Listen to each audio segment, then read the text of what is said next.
man yàkkamti wu ma de pare ngeen su ngeen pare rek ma continuer nañ ci dem monsieur le président ma gisaale aussi condamnation pour les enrichissements illicites et condamnation aussi pour les détournements de deniers publics.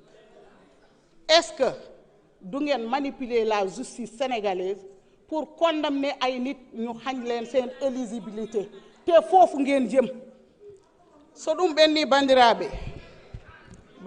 fulɓe mi salmini mi juurima monsieur le président ba tey teyelma koronoɓe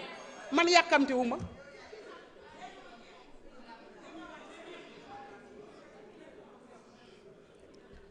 bandiraɓe fulɓe mi salmini mi juurima ko ñaganade Allah président Macky Sall ko dartata e poste makko secrétaire Nations Unies ko nde Allah waɗantamo hen sutoro e suurare Allah hokkamo poste o e dow jaam saabu so heeɓi ɗum ma won ɓuural aduna o ma won ɓuural Afrique kono ma won ɓuural Sénégal so ɗum ɓenni ko ñaganade Allah hono mawni meɗen kaw meɗen ɓinguel meɗen hono honorable député Farba Ngom ko hande cour suprême haalata haala makko ene anda kadi jonde makko toon wona wonko waɗi wona wonko wi toon hande wona place makko woni place makko fatude galle makko o huufa ɓesgu makko so ɗum ɓenni eko faya ɗo henno ko woni projet de loi mo ɓe gaddi ɗo henno sa yi aɓe mbarto aɓe mbaɗa hattara e fof koɓe mbaɗirta ɗum ɗo tan ko juste beele yo Ousmane Sonko won candidat kono noon neɗɗo sa yiiɗi wonde candidat ko an o renoto ko taganma wonde candidat sa yiiɗi wonde candidat a jaggat jungo ma a jaggat koyngal ma sa yiiɗi wonde candidat a jaggat hunuko ma wona ko haɗa wonde candidat ko kanko haɗi hoore makko wonde candidat ɗum woni komi mbatta ɗo hen aɓe ƴeewa ko wiide jarama assalamu aleykum honorable Abdou Mbow wen ko jàpponiide minuit lañ jëm loolu moom leer na moom honorable Abdou Mbow vous avez la parole. Thierno Alassane Sall se prépare.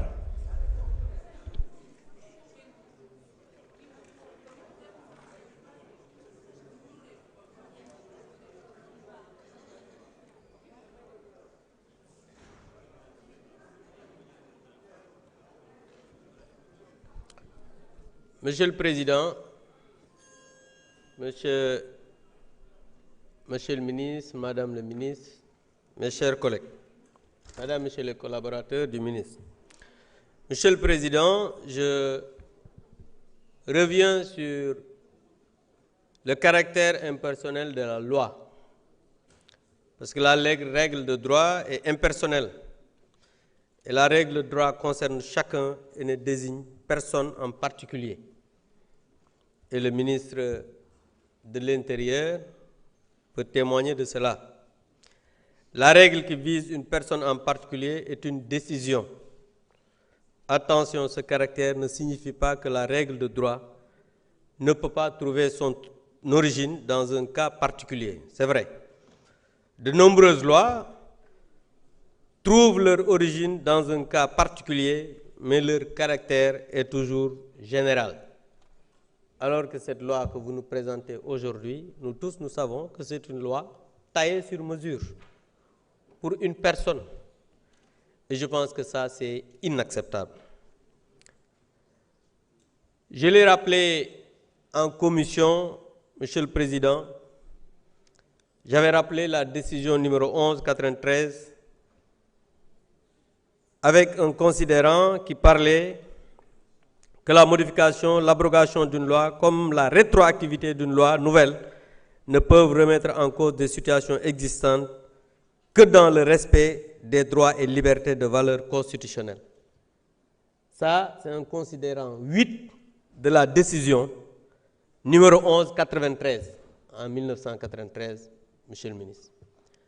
Donc aujourd'hui, ce qui se joue, ça il faut le dire, pour ñuy parax-paraxi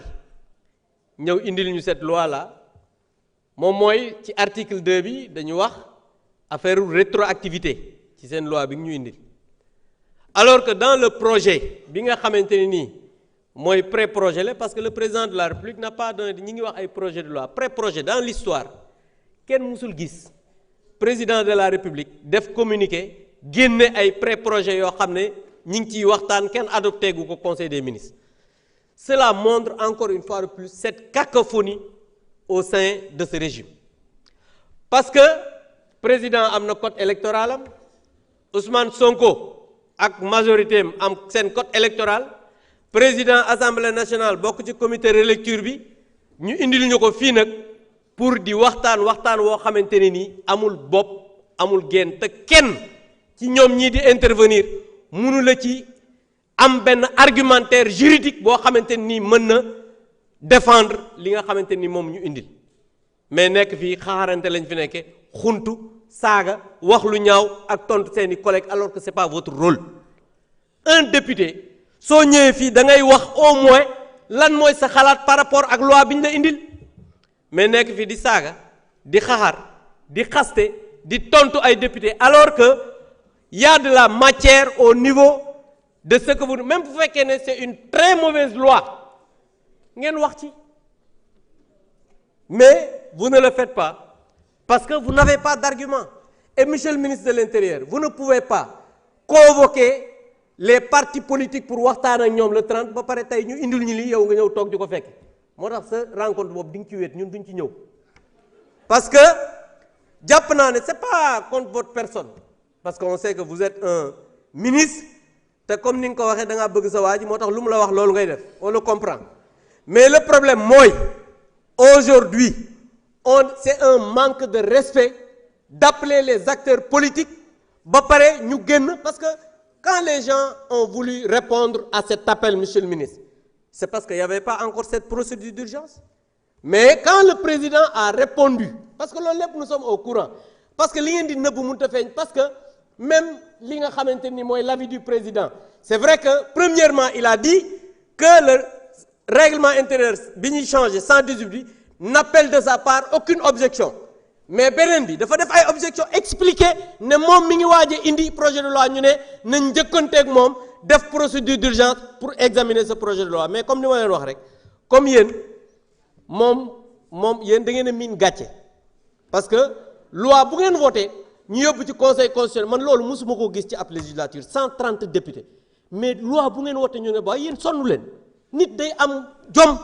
xam ne li nga xamante ne nii mi ngi koy def te baaxul mu bàyyi ko mais yow li ngay def baaxul tegoo ko ci xam-xam amul dara loo xamante ne nii am na ay argument yoo xam ne valablement juridiquement dina mën a taxaw ngeen dinañ wotawaat leen rek suñu demetee ñu dàqati ngeen amati gàcc je vous remercie. jërëjëf Thierno Alassane Sall vous avez la parole Oumar Diop se prépare.